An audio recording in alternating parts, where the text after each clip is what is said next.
নমস্কাৰ। প্ৰকাশ ৰঞ্জন বৰাৰ ৰচনা আৰু পাঠেৰে কবিতাৰ শিৰোনামা মাহ প্ৰসাদ। পশ্চিমীয়া বতাহ পাই পাহৰি নাযাবা, সকলোৱে একেলগে গুৰু সেৱা কৰা। গুৰুজনে দি গৈছে অপূৰ্ব সৃষ্টি, মিলিজুলি সকলোৱে ৰাখিবা কৃষ্টি।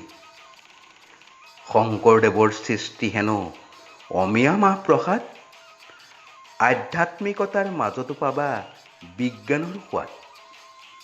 পশ্চিমীয়া বতাহ পাই পাহৰি নাযাবা, সকলোৱে একেলগে গুৰু সেৱা কৰা।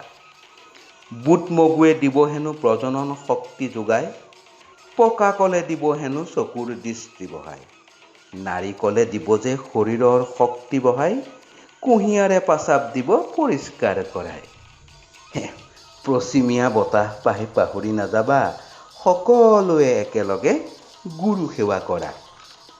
আপেলে তেজবল বৃদ্ধি কৰিব সবল, মধুৰিআমে ডায়েৰিয়া কৰিব নিৰ্মূল, অমিতাই নিজ গুণে স্নায়বিক দোষ কৰিব অৱসান, তিয়হে পাথৰী ৰোগ কৰিব নিধন। পশ্চিমীয়া বতাহ পাই পাহৰি নাযাবা, সকলোৱে একেলগে গুৰু সেৱা কৰা। ডালিমে কৰিব যে হৃদৰোগ নিৰাময়, মাটি কঁঠালে দিব যে ৰোগ প্ৰতিৰোধ ক্ষমতা বঢ়াই, হোমথিৰাই কৰিব যে ছালৰ সৌন্দৰ্য বৰ্ধন, আদা খালে কোষ্ঠকাঠিন্যৰ পৰা পাব পাৰি পৰিত্ৰাণ। পশ্চিমীয়া বতাহ পাই পাহৰি নাযাবা, সকলোৱে একেলগে গুৰু সেৱা কৰা।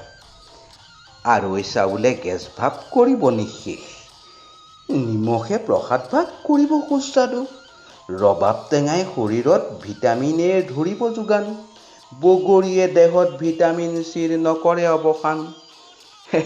পশ্চিমীয়া বতাহ পাই পাহৰি নাযাবা, সকলোৱে একেলগে মাহ প্ৰসাদ খাবা। ধন্যবাদ।